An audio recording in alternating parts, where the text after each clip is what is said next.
So sa paparating na investigasyon, a-attend si Maria, 'di ba? Or iniimbitahan si Maria. No confirmation yet from her side kasi hindi pa siya nagbibigay ng testimony or ng statement rather na siya ay a-attend. Hindi pa naman siya nagko-confirm, no? Or tumatanggi na a-attend. Pero dito sa paparating na second or part 2 na investigation ng droga na nasabat sa Alitagtag, Batangas, sumikat tuloy ang bayan ng Alitagtag. Ang alam ko, Alitaptap lang talaga ang familiar sa lahat. Alitagtag looban yan eh. Narating ko na yan. Hindi ako sure kung nakasali ako ng pageant dyan mga ate at kuya. I think I did. Maybe I did. Miss Gay Alitagtag. Ay, gay ba ako? Akala ko babae ako. Sorry naman. But I've been to that part of Batangas, medyo taguyan eh, medyo liblib, mga katabihan ng Cuenca, San Nicolas, or Kahilera. No? Yung mga hindi yung masyadong familiar na loob yan eh, malapit siya, I think malapit siya sa Bundok Makulot. Yung Bundok Makulot, kapag nasa Tagaytay kayo, yun yung makikita yung bundok from afar. Kung sino nakarating sa Tagaytay, mag-comment kayo sa comment section. From Tagaytay, makikita nyo yung lawa, nandun yung bulkan sa gitna, yung kabilang part ng lawa na nasa pinakadulo na, yun yung makulot, para siyang cliff, mataas na bundok na bangin. Doon daw nililipad yung mga bata na puro kuto. So kapag makuto ang bata, dadalhin doon sa bundok makulot. Yun ang mga kasabihan ng mga matatanda sa amin.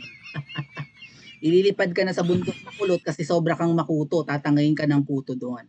So sana dalhin din sa makulot yung mga senador na hindi magiging present sa part 2 naman ng investigation sa droga ng Alitagtag at dito sa PIDEA leaks. Dalawang mabibigat na issue at hindi lang naman issue na tungkol sa nag-leak na documents at saka sa droga-droga, lalo na sumisira ng buhay. 'Di ba? Mukhang nasira ang buhay ni Maria dahil nga nakita siya nung 2012 na tumatakbong nakahubad sa Rockwell, sa kung saan nandun yung condo niya, Rockwell Tower, no? Sa Rizal Tower in Rockwell, Makati. According to Christopher Minyan, hindi po sa akin galing yan, nakitang hubot-hubad si Maria tumatakbo, nakita ng iba pang mga unit owners, kaya po tinakpan na lang ng gwardiya. Siguro may nag-provide ng kumot or baka uniform ng gwardiya, itinakip kay Maria. Medyo may media blackout no, dahil nga po siya ay showbiz personality. Okay? Pero doon sa PIDEA leaks, kasama si Maria doon at kasama ang pangalan ni Kuting. Kung sira ang buhay nila, huwag nilang idamay ang buong Pilipinas. Kung ang namumuno sa atin, dead man na sa artista, walang posisyon sa gobyerno nagbagong buhay yan si Maria, maayos na ang buhay niya ngayon, may YouTube channel, nakakaaliw nga eh. Na-miss ng marami si Maria, di ba?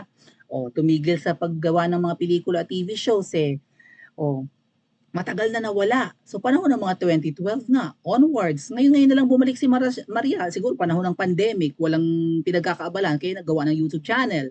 Wala ring nasara yung Katol Network. Sa Katol Network si Maria, di ba? Tsaka walang pinagkakabalahan. At tsaka siguro nagbagong buhay na. Di unti-unti naka-recover. Baka na maayos ng magsalita. Dati may interview na hindi makapagsalita. Ganun lang yan ang alat kuya. Takang-takang marami. Sabi nga po ng iba, mukhang galing siya sa stroke. Kasi nga ang panga niya, hanggang ngayon, di ba, kung titingnan mo, parang na-stroke ba siya? Hindi naman, gumagalaw naman yung muscles ng mukha niya. Yung ibang stroke kasi talagang hindi, di ba? Hindi gumagalaw yung muscles. Wala. Ang tawag dyan, paralyzed. Si Maria hindi eh. Tumatabingi lang ang panga. Lalo na si Kuting. So among the two, si Kuting kasi ay baliter ng Pilipinas. Tapos gusto yata makipagyera sa China, ilalagay tayo sa kapahamakan, mga kuya. Loto, dead ma sila. Lagi-lagi may nanalo naman kahapon. Ultra Loto. May tumatama sa Loto every 5 days may tumatama sa baka sa Senate hearing sa Martes sa illegal drugs, may tatama na naman sa Loto. I don't know, baka yan yung pang-alis ng aburido ni hindi kaya mga kuya. Hindi kaya yung pagtama sa Loto ay pang-alis ng aburido ni Butod. So pag visit si Butod, kailangan may pampalubag loob. Hindi kaya ganoon? What do you think? Comment nyo nga sa comment section. Lagi tumatama eh. Thank you so much po kay Ate M for Ate Michelle. Thank you. Mga taga-Pilipinas, ayaw pa kabugo. So, hold on. Hindi kaya ano yan, para maalis ang init ng ulo ni Butod? Dahil dahil na nilang, nako, may didiscuss ko pa ba, dumarami ang skandal ng mag-asawa eh. I mean, dumarami yung yung kawalangian ng mag-asawang Butod at Butod at Kuting. Maya't maya may lumalabas na skandalo. Anong klaseng pamilya tong mga to? Right? Anyway, kundi ko ma-discuss ngayon sa next live natin ha.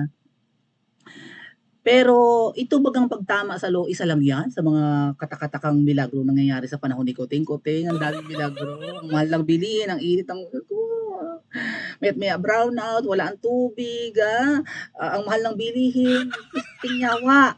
Oh, yan kayang malimit tumama sa loto, hindi kaya yan ay para maalis ang init ng ulo ni Smugs dahil lumalabas yung napakarami nilang kababalaghan?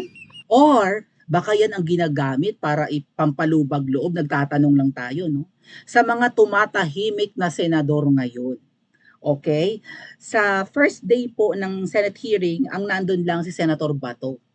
Sa susunod na Senate hearing, that's gonna be on Tuesday, invited si Miss Maricel. Diyos ko po, ginoo ko, Senator Bato, wala. Iimbitahan mo dahil nandun ang pangalan sa PIDEA Leaks. Pero dapat si Kuting ang imbitahan mo. Imbitahan mo na rin ang miyembro ng committee mo, Senator Bato. Lahat takot eh. Takot baga? Busy baga? O what? Tamad. Wala ka namang kasabay na hearing. Ha, Senator Bato? Wala namang kami nakita ibang senador na may committee hearing. Para ano't miyembro sila ng committee mo, kung hindi sila a-attend, iiwanan ka mag-isa. Eh, ang hina mong makipag-communicate, weak point mo yan, di ba? Weak ka sa trabaho sa communication skills. Although nakakapag-English ka, pero sa Tagalog, even sa listening skills, mahina ka, Senator Bato. Sorry ha, Senador ka kasi mataas dapat expectation namin sa iyo. Dapat nga mga senador, mga abogado, hindi ka naman abogado eh. Para naiintindihan ng batas. Tsaka dapat listo ang tenga. Diyos ko po, hindi mo agad nagigets ang sinasabi ni Sir Jojo Morales kung di pa niya ulitin. Ano ba yun? Anyway, ito po ang mga kasamahan ni Senator Bato sa committee na yan na dapat mag-conduct ng investigasyon.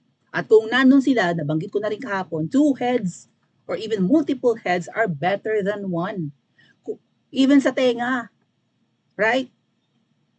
Hindi lang sa utak. Kung may ibang nakikinig, nalisto ang pandinig, wala kayong mamimiss. Kung may mga tanong na hindi tumatakbo sa isip mo, baka may tanong na tumakbo sa ibang senador. Ay, nag-iisa Senator Bato dun eh. Duwag tong mga to? Isushoot natin to sa Inidoro, no? Magagaya to sa 8 Diretso.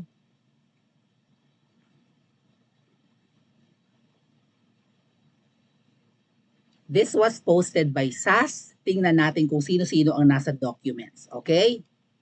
Committee on Public Order and Dangerous Drugs has 11 members.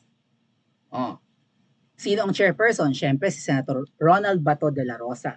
Sino ang vice chairperson? Siguro pwedeng ang vice chairpersons kapag hindi kaya ni Senator Bato or may iba siyang lakad or pagkakaabalahan, itong mga vice chairperson ang magpapatakbo ng Senate hearing. Sino-sino sila?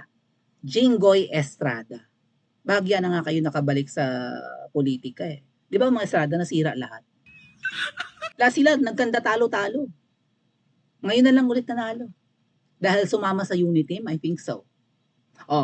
Alam niyo bang si Jinggoy Estrada nung panahon ng kampanyahan, syempre kasama ako sa mga rally na yan. Diba, sumasama ako sa rally, sa Grand Rally, sa motorcade, at kung ano-ano pa. Si Senator Jinggoy Estrada ang pinaka-boring magsalita sa lahat ng miyembro ng Uniteam or senatoriables ng Uniteam. Hindi katulad ni Gadon, to be fair with him, sa spoke Sari Roque, lalong-lalo na ni Robin Padilla, na mukhang naisali lang, no, bagyang naisali doon sa Uniteam, or late nang naisama sa kampanyahan. Or hindi nga yata part ng Uniteam si Senator Robin eh. Si Jinggoy nakakaantok magsalita. Ang boring. Walang charm sa tao. Ba't nanalo? Well, dinaan niya sa sa serenade, kumakanta ng, ano ba, ang sabihin nila, parang gano'n, ikaw ay patuloy kong mamahalin. Parang dinaan niya sa mga serenade, pero pagdating sa, talumpati, mga kuya, ang boring. Sino pa ang isang chairperson? Christopher Lawrence Go or Senator Bongo. Senator Bongo, kung absent ka nung unang araw, huwag naman sanang absent ka sa Martes kung ayaw mo ma-shoot sa inidoro. Ano ang pinagkakaabalahan mo at hindi mo maatinan ang parehong hearing? At hindi dapat tumatapos sa 2 hearings lang. Vice chairperson ka pa pala.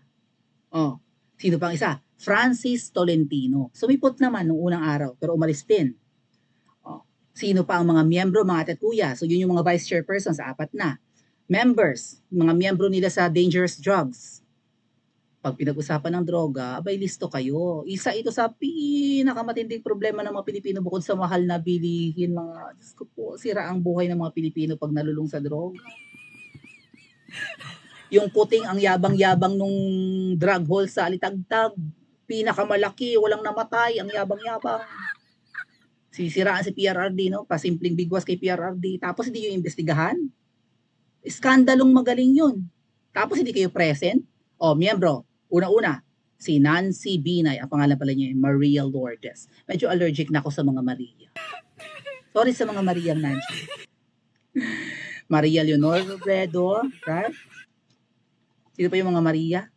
Maria Soriano? Si Maria? Hindi naman, hindi ako allergic kay Maria. Okay. Joseph Victor Ejercito. So, sino to?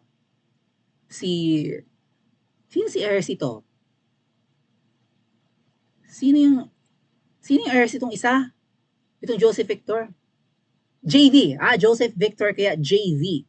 JV, isa pa rin sa Ejercito nakabalik na sa politika. Lahat ng mga to nagkandaligwak-ligwak noon kasi mga inutil naman daw mga Ejercito tsaka mga Estrada eh. JV Ejercito. Grace po. Ano sa kay Grace po? Grace po is trap. Nutil din yan. Senador pala yan. Okay. So, sino so far yung mga re-electionist?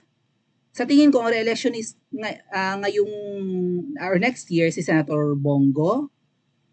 Si Jinggoy kakapanalo lang. So, mga 2028 pa matatapos yung term niya.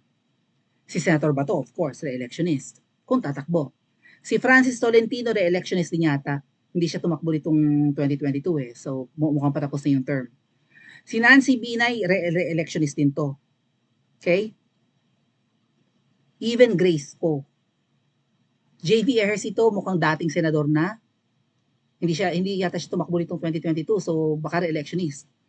Cynthia Villar. Isa pa rin yata to sa re-electionists. Was it? Was she? Is she? Sino yung? Yeah, I think so. Si Cynthia Villar po yata ay top 1 senator ng 2019 elections. Kasi ang top 1 ngayong 2022 ay si Senator Robin. Okay? Mark Villar, anak ni Villar. Tumakbo ito ng 2022, so hindi re-electionist. Kapapanalo lang ng 2022, 6 years ang term. Ang term ng mga senador, 6 years. Okay? So matatapos si Mark Villar, hindi katulad ng nanay niya, matatapos si Mark Villar mga 2028 pa. Senator Robin Hood Padilla.